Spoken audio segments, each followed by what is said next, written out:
आणि या सगळ्या पार्श्वभूमीवरती भारतीय जनता पार्टीच्या पाठीशी जनता उभी राहील हा पहिला मुद्दा जो आजच्या पत्रकार परिषदेचा, आणि पुन्हा एकदा भारतीय जनता पार्टी क्रमांक 1 होईल. दुसरा मुद्दा, ज्या पद्धतीचं वाजत गाजत एक आश्वासन म्हणजे पुढचे 25 वर्ष हे महाविकास आघाडीचे, अशा पद्धतीने मोठी उंचावत महायुतीतील तिन्ही पक्षांनी हात वर करत घोषणा दिल्या होत्या.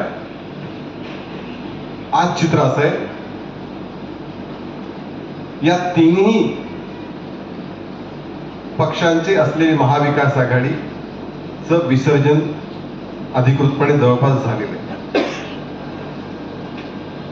कारण हे दोन्ही पक्ष एकमेव विरोधात लढत आहेत. तिन्ही पक्षांचे एकमेकात कुठला समन्वय नाही. त्यामुळे या निवडणुकीचे टेक अवे ज्याला म्हणतात असं म्हणता येईल, त्यातलं जसं भारतीय जनता पार्टी क्रमांक 1 चा पार्टी राहील, नंबर 2 महाविकास आघाडीचं अस्तित्व या निवडणुकीमध्ये संपलं हे आपल्याला 16 तारखेला पुन्हा एकदा स्पष्ट होईल. नंबर 3, प्रत्येक शहरामध्ये आम्ही एक विकासाचा जाहीरनामा ठेवतो असतो. आम्ही काय करणार, ज्या ठिकाणी मी सत्तेवर होतो त्या ठिकाणी स्वाभाविकपणे तिथली अन्सरबिलिटी जबाबदारी आमच्याकडे आहे. त्यामुळे आम्ही गेल्या 5 वर्षात म्हणजे ज्यावेळी महापालिका अस्तित्वात होती त्यावेळी आम्ही काय काय काम केलं आणि पुढच्या 5 वर्षात काय करू हे मुद्दे मांडतोय. जिथे सत्तेवर नव्हतो तिथे सुद्धा आम्ही मोठी उडी, उदाहरणार्थ वसई विरार, जिथे एकच नगरसेवक मी चुकत नसेल तर भारतीय जनता पार्टीचा होता, पण इथे भारतीय जनता पार्टी जिंकेल अशी परिस्थिती आज आहे. कारण इथे सुद्धा विकासाच्या मुद्द्यावरती, विकासासाठी वसई विरारचे नागरिक मतदान करतील. तर देवेंद्रजींकडे विकासाचा जो एक विश्वास देवेंद्रजींमुळे महाराष्ट्रात आहे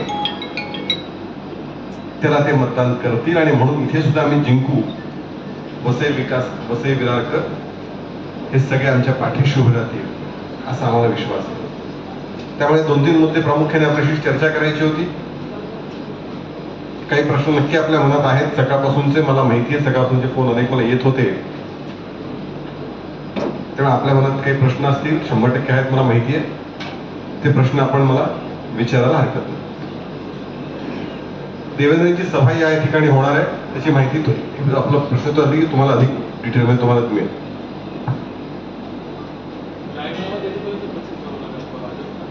त्या महानगरपालिकेमध्ये उदाहरणार्थ ठाण्याचा काल झाला, पुण्याचा आज आहे. त्या महानगरपालिकेतले नेते एकत्र बसून त्या महानगरपालिकेत कसं आहे, राज्याचा जाहीरनामा राज्यस्तरावर होतो, पण हा महानगरपालिका असल्यामुळे त्या महानगरपालिकेतले नेते एकत्र बसून जी सोयीची आणि सगळ्याची वेळ असेल त्यानुसार ते करतात. काल ठाण्यात झाला, आज पुण्याचा आहे. अशा पद्धतीने होईल, इथलाही होईल सभेच्या आधी होणार का? मला असं वाटतं की त्याचं काम त्याच्यावरती सुरू आहे, लवकर त्यावरती येईल तो माहिती. सीएम साहेब या शहराच्या विकासासाठी जे काही करता येईल, तर त्यात अनेक प्रश्न आहेत. वसईतलं पाणी तुंबण्याचा विषय आहे, बाकी अजून काही विषय आहेत, जे काही विषय असतील म्हणजे प्रत्येक बरेच विषय त्यात मी जात नाही जास्त, कारण शेवटी जाहीरनाम्याचे विषय असतील ते त्याच्याबद्दल ते नक्की बोलतील. जाहीरनामा येईल 100% विकासाचा जाहीरनामा. आपने दावा किया बीएमसी को, मुझे लगता है आपने मुंबई के परिप्रेक्ष्य में बात किया कि वहाँ पे महाविकास आघाड़ी का विसर्जन हो चुका है महाराष्ट्र में, तो वसई विरार में बहुजन विकास आघाड़ी इस वक्त हमारे लिए हम विकास के मुद्दों पे आगे चल रहे हैं नंबर 1, और बहुजन विकास आघाड़ी का विसर्जन तो इसकी शुरुआत तो हो चुकी है, वही आगे बढ़ाई जाएगी. सर, आपने कहा कि विकास यहाँ पर होगा, लेकिन मतलब यही दावा विधानसभा चुनाव के दौरान भी किया गया था कि जब आमदार चुन के आएंगे तभी से विकास के कार्य शुरू होंगे. लेकिन 1 साल कहीं ना कहीं विरोधी जो दल है यहाँ का बहुजन विकास आघाड़ी, उनका कहना है कि 1 साल में आपने कितना विकास किया. ऐसा है कि विकास की परिभाषा सबसे पहली बात, सालों से जब यहाँ बहुत कुछ सालों से एक ही पार्टी की सत्ता थी, मोनोपोली थी अगर दूसरे शब्दों में कहा जाए, तो हम सब आप उसके लिए दूसरा कोई चुन के भी नहीं आता था यहाँ। तो इतने सालों के बाद जो सवाल का इतना बड़े सवाल यहाँ हो चुके हैं, संख्या भी बड़ी है और सवाल भी बड़े हैं, तो नेचुरल है वो शुरुआत, काम तो शुरुआत हुआ है। आपको आगे आगे आने वाले, मुझे लगता है जाहिरनामा जब अनाउंस होगा तब भी दोनों अंदर बताएंगे, और आने वाले और कुछ काम तो महापालिका में होते हैं, तो उस हिसाब से भी राज्य के काम भी होंगे, महापालिका के हिसाब से जो काम है वो भी होंगे। मुझे लगता है हम पूरी तरह से आंसरेबिलिटी, उत्तरदायित्व, इस पे हम बिलीव करते हैं। जो काम किया है वो सामने लोगों से रखेंगे, उसमें कोई कम ज्यादा नहीं, वही आमदार दोनों बताएंगे, क्योंकि वो उनका अधिकार है। इसलिए यहाँ निष्ठावान कार्यकर्ताओं, भाजपा के निष्ठावान कार्यकर्ताओं ने, कुछ कार्यकर्ताओं ने उपेक्षा का आरोप लगाया है और दूसरी पार्टियों में गए हैं। मुझे लगता है अगर दूसरी पार्टी में गए हैं तो फिर वो निष्ठावान कैसे, सबसे पहली बात, क्योंकि निष्ठा का अर्थ ही ये होता है कि जब हम, बहुत बार ऐसा होता है, हमारे घर में होता है, आप हम सब घर में होता है कि घर में हमारे 7-8 लोग रहते हैं और कई बार हमारे खिलाफ कभी डिसीजन होते हैं, हम गुस्सा जरूर करते हैं। घर में अगर हमारे खिलाफ डिसीजन तो हम गुस्सा करते हैं, वो अपना अधिकार है। हमें क्रोध आता है, वो भी हमारा अधिकार है, उसमें कोई दोबारा नहीं। हम घर में भी गुस्सा करते, क्रोध करते, लेकिन घर में जो डिसीजन हुआ है उसको ओन करते हैं, जो भी है, चाहे वो हमारे खिलाफ हो। मुझे लगता है कि पार्टी टिकट ना मिलना हो सकता है, हुआ है कि भारतीय जनता पार्टी आज एक बड़ी पार्टी है। यहाँ मुझे पता नहीं यहाँ क्या प्रोसेस, लेकिन कुछ शहरों में तो एप्लीकेशन मंगाए गए, आरएस बांटे गए थे, आप लाओ। तो पूना शहर में 150 के करीब सीट है, कुछ 165 के आसपास, वहां एप्लीकेशन आए 2200। वही नासिक में 100 के आसपास सीट है, 1200 एप्लीकेशन है।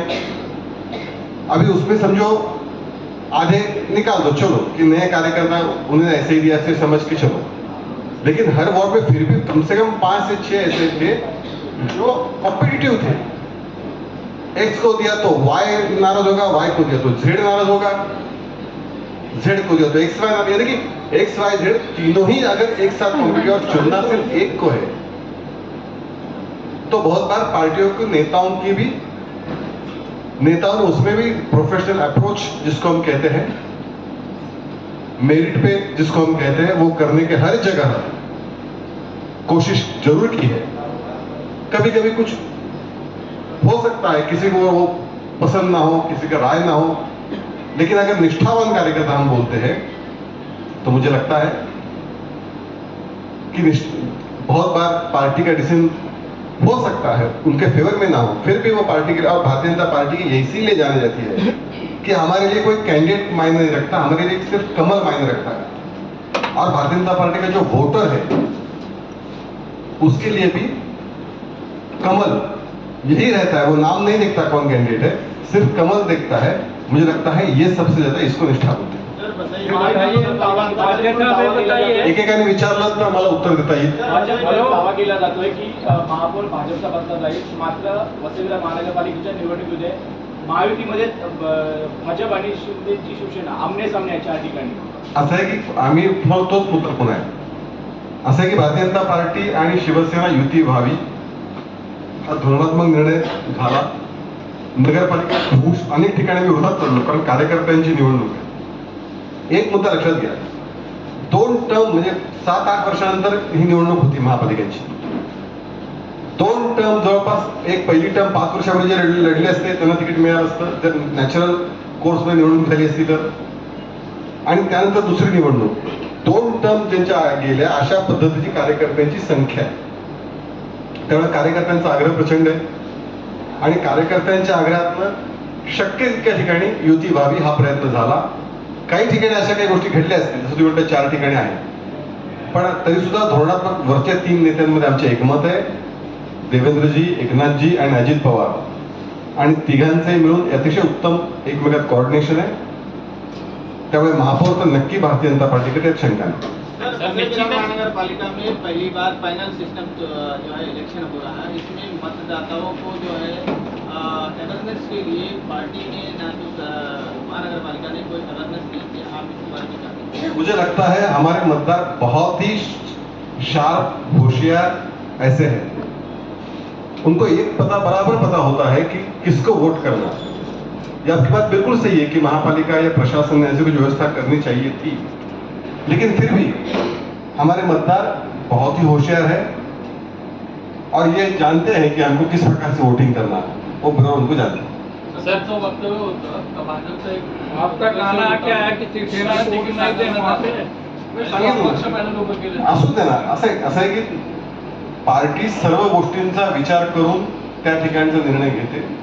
सगळेच निर्णय सगळ्यांना मान्य असतील असे नाही, काही निर्णय असं वाटू शकतं चुकीचे काय, पण एकदा निर्णय झाला. आम्ही निवडणुकीच्या मैदानात आहोत, त्यामुळे आत्ता निवडणुकीच्या या युद्धामध्ये आमच्या समोर 15 तारखेपर्यंत भारतीय जनता पार्टीचा प्रचार, त्याचा उमेदवार